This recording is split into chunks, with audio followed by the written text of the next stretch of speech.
Zorawar bureau से मुकेश जोया की लगातार बड़ी अपडेट देखते रहे सिर्फ डीडी न्यूज नेटवर्क पर। न कोई ओटीपी, न कोई कॉल, महिला के बैंक खाते से उड़ा लिए 2,25,000। खाता धारक ने साइबर क्राइम सेल में कराया मामला दर्ज।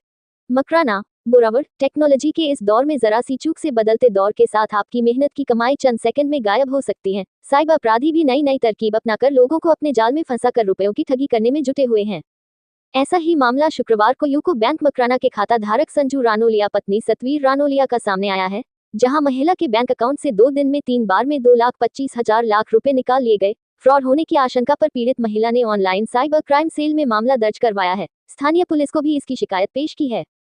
दरअसल मेहनत मजदूरी कर अपने बच्चों के पढ़ाई के लिए संजू ने 3 लाख रुपए यूको बैंक खाते में जमा करवाए थे। बच्चे को बाहर पढ़ाई के लिए एडमिशन कराने के लिए शुक्रवार को वह बैंक से रुपए निकलवाने गए तो पहले बैंक पासबुक में एंट्री करवाए। एंट्री में 55,000, 30 मई को एक और 85,000 की 2 ट्रांजैक्शन होना पाया। ये देख खाता धारक और उसका परिवार हक्का बक्का रह गया।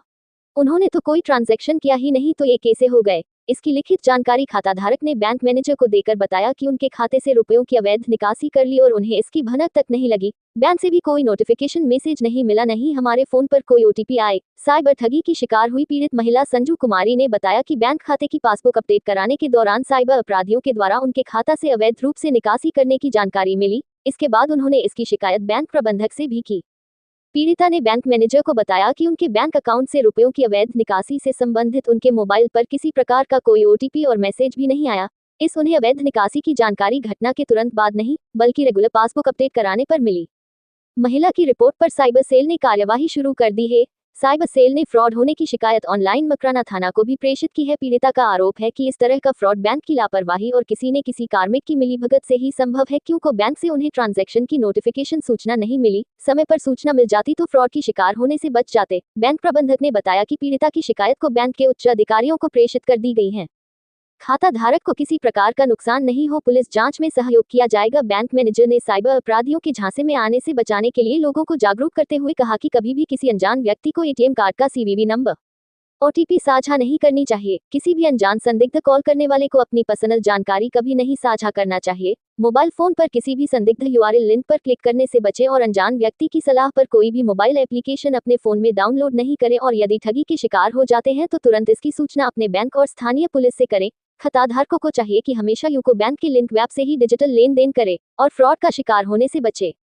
राजस्थान के सभी जिलों से बेहतरीन कवरेज सिर्फ Delhi Darshan Bharati news app and YouTube channel पर प्रसारित सच्ची खबरों से रूबरू। राजस्थान के सभी क्षेत्रों से लगातार बेहतरीन कवरेज सिर्फ DD news, Delhi Darshan Bharati news network पर। देश प्रदेश से समाचार विज्ञापन के लिए दिए गए नंबरों पर तुरंत संपर्क करें। Mobile number 9414111350, 8949990401, 8107376182। तो हमारे मेरी मम्मी का अकाउंट था तो उसमें थे हमारे 3 लाख रुपए। तो उसमें से हमारे पास बचे 75,000 रुपए। तो हमने बैंक में आके इन्फॉर्मेशन ली तो उन्होंने कहा कि यूपीआई ट्रांजैक्शन हुए 3, बट हमारी तरफ से ऐसा कोई ट्रांजैक्शन नहीं हुआ, ना मेरी मम्मी की तरफ से, ना मेरे पापा की तरफ से, ना मेरी तरफ से। तो ये छोटा भाई तो मेरा था नहीं यहाँ पे, उसको भी नहीं पता। तो बैंक में आके हमने इन्फॉर्मेशन ली तो उन्होंने कहा साइबर क्राइम में इन्फॉर्मेशन दो, उनको कंप्लेन दर्ज करवाओ। तो हमने ऑनलाइन कंप्लेन दर्ज करवा दी है। तो आगे की प्रोसेस अब साइबर क्राइम पे कैसे क्या करते हैं।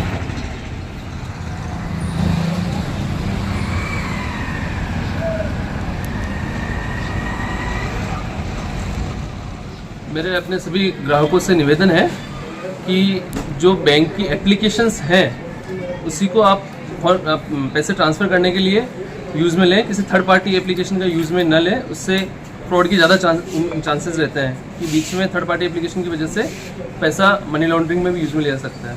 इसलिए अधिक से अधिक बैंक की एप्लीकेशन ही यूज़ में लें। आज एक मामला इस टाइप का आया है कि यूको बैंक से 3 ट्रांजैक्शन ट्रांसफ़र हुए।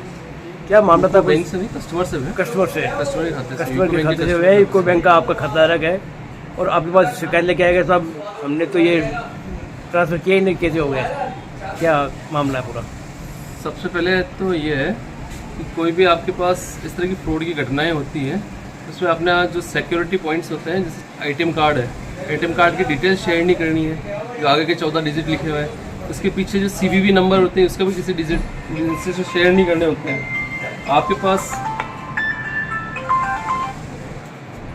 आपके पास बहुत बार फ्रॉड कॉल्स भी आते हैं कि हमें OTP बता दीजिए, आपके आधार से कुछ आपका हमारा बेनिफिट हो जाएगा, हम किसी गेम से खेल रहे हैं उससे बेनिफिट हो जाएगा। इस तरह की जो भी आते हैं उसमें किसी प्रकार का शेयर नहीं करना होता है।